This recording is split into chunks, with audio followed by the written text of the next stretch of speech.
Today, I was watching a video. Chase Hughes, you guys have probably seen this guy. He's a behavioral analyst, veteran, 20 years in the military. Used to train a lot of Navy SEALs, and higher ups in the government how to do interrogations and how to pull information out of people without looking like he's pulling information out of people.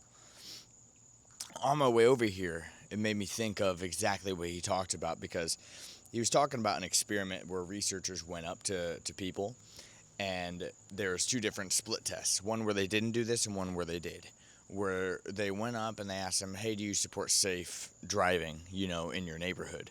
Yes. Okay, great. They asked a survey, and then once they said yes, they asked them, would you mind putting a sticker in your window to show that you support safe driving?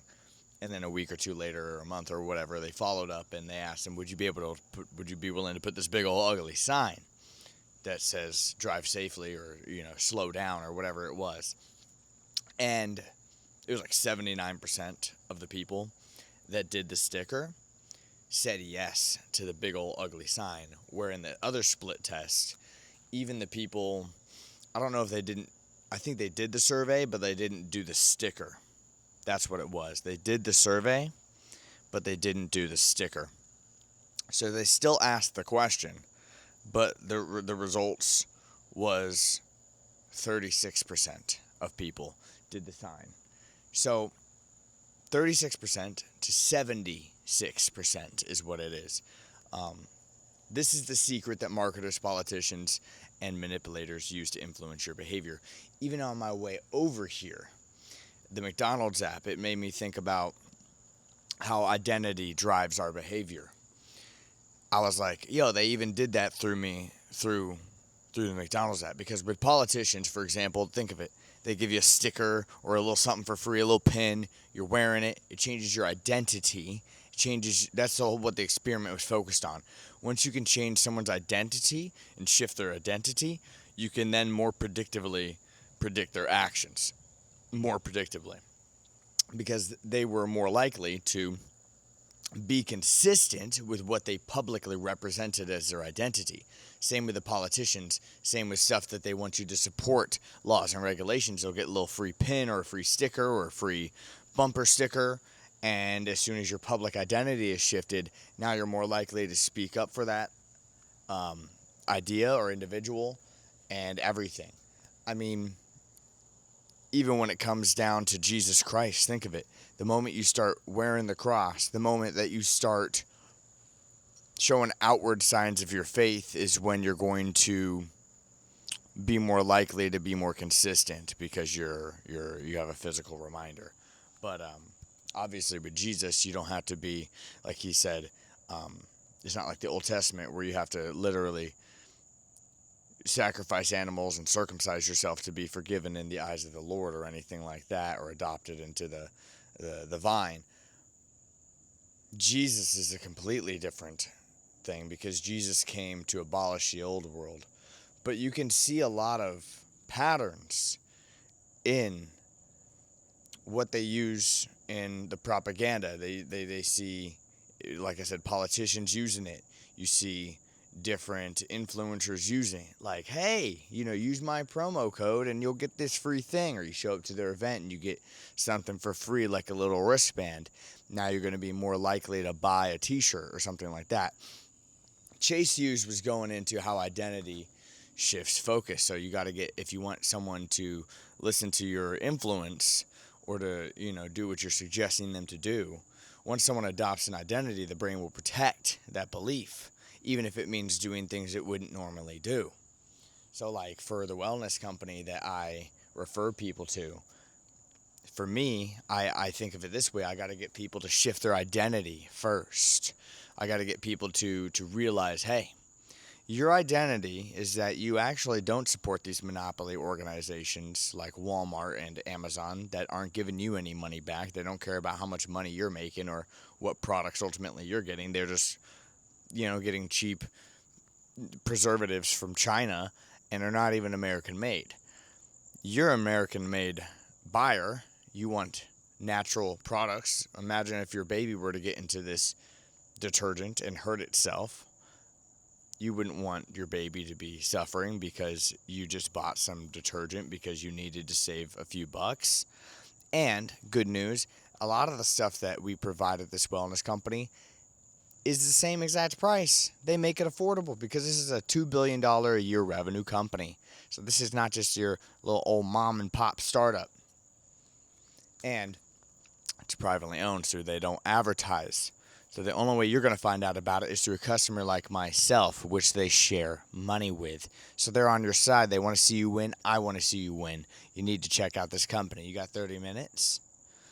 That is way better than going up to someone and being like, hey, I got this company that has cheaper products that you already normally buy. They're going, my identity is I'm doing what I'm doing, and you're trying to change me.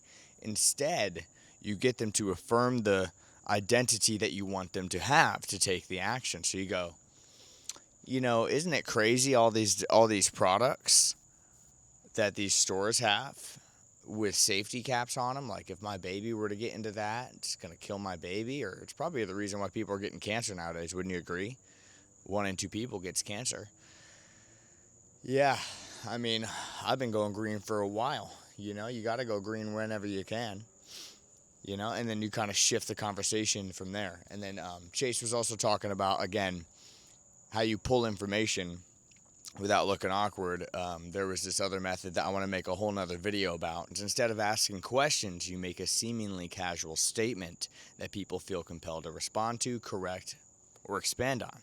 So what Chase Hughes was essentially saying is, you could basically... It's a psychologically loaded observation designed to elicit a response, story, or correction without asking a direct question. So he was making the example, what if you had to go up to that Kroger worker and find out exactly how much money she makes in the next minute, and you can't ask any questions, and you can't be awkward?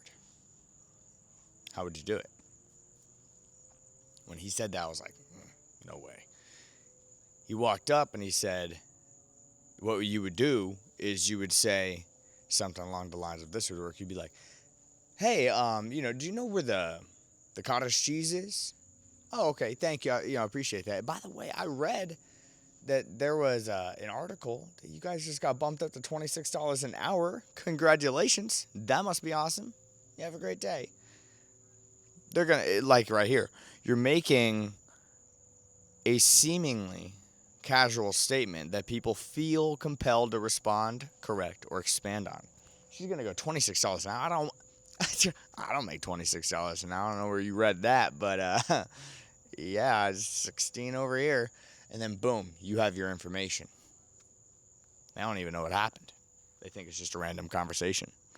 So when he said that, I was like, yo, that's crazy. This guy trained, I think he was saying CIA agents and like undercover people. He definitely said Navy, a lot of the Navy. He was in the Army, I believe, for 20 years. Chase Hughes. This guy's a behavior analysis. I'm going to get his book. Definitely worth looking into. This guy knows his stuff. You can tell just from listening to him for a minute or two. So, people are hardwired to correct slight inaccuracies, especially when it involves themselves. You could say something as simple as, you've probably done some traveling lately, huh? No, not really. I've been swamped with work and family and stuff, and then boom, now you know their emotional state. They give you more information than if you had been like, hey, so what you been up to lately? Oh, nothing much. No. Now you're going, hey, you probably done some traveling lately, huh? You probably done some traveling. See, look how my subconscious wanted to end it with, what you been up to, man? No, don't listen to your survival instincts. That's another thing that Chase was going on into. He goes, our brain's like driving mode. We're going to be driving, and it installs the driving app. It knows what we're doing. So sometimes even when speaking, especially while speaking, we're going to go into that app mode. I like to call it the autopilot mode, the derp mode. The derp state, as Owen Cook says. If your brain has an app function for it, a prompt, as you chat GPTers call it, I'm a chat GPTer as well, then if your brain has a prompt for it, it's going to take over and do it for you. Our brains are trying to save energy any which way it can, okay? It's a survival mechanism.